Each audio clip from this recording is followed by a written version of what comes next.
Been speaking with HISD Superintendent Mike Miles. You came here from Dallas. You've done some things in Dallas ISD. You did your own thing for a charter type school. What kind of things were you doing in Dallas that worked well, and what kind of things maybe not that you've kind of learned as you start here at HISD? Yeah, I think thanks for asking the question, because there's been some misinformation about the Dallas reforms. But the two things that most people point to that work really well, one was the pay for performance plan.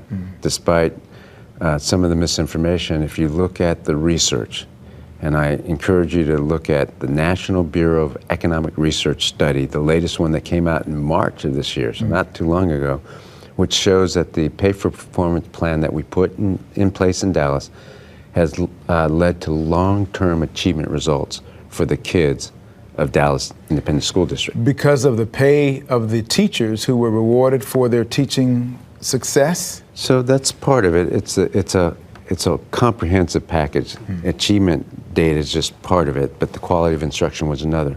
So yes, more effective teachers were paid more, less effective teachers were paid less.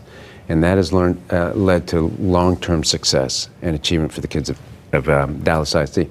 Another thing we put in place was we moved our most effective teachers to our lowest performing schools. We incentivized that, kind of overwhelmed the school with high performing teachers, and we were able to turn around schools in a year. And that's kind of like what some of the YES preps and some charter kinds of programs that they have a different kind of restriction. They can do that. I mean, I've seen that before. Some of the research shows, and when you put the people who come from these, young students who come in, young teachers who come in, they're fired up, they're ready to go, and they're effective, that can make a big difference. You've seen that happen. I've seen that happen. And teachers work hard, and those who are most effective should be paid a good salary. Mike Morath is the commissioner. I understand he was on the board. He was on the board when you were in Dallas. How has that relationship, do you think, helped you land this position in terms of his understanding about how you work as a professional? I don't know for sure, but I suspect it had some influence on him because he was on the board, very supportive of the reforms. He knew that I could take a large district and help a whole bunch of kids by putting in effective, sensible plans in a systemic way.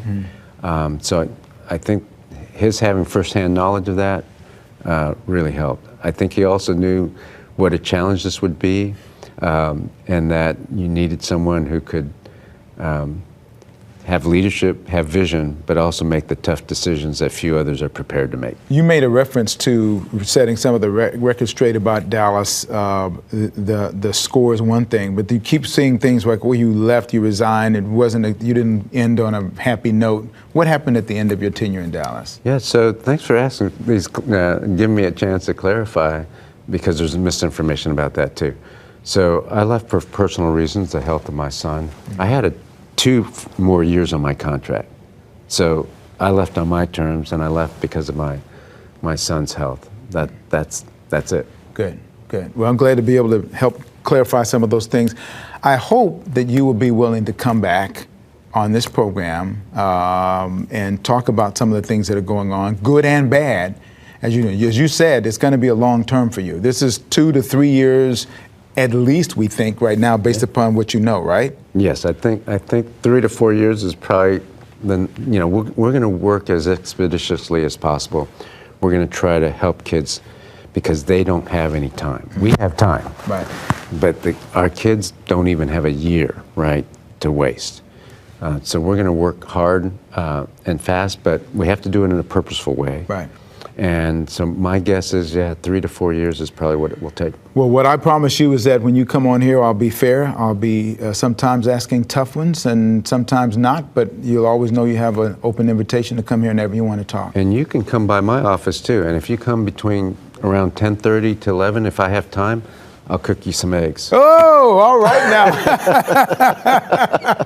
Eggs for everybody, at least for me. No, anyway. just for you. You don't get any, I do.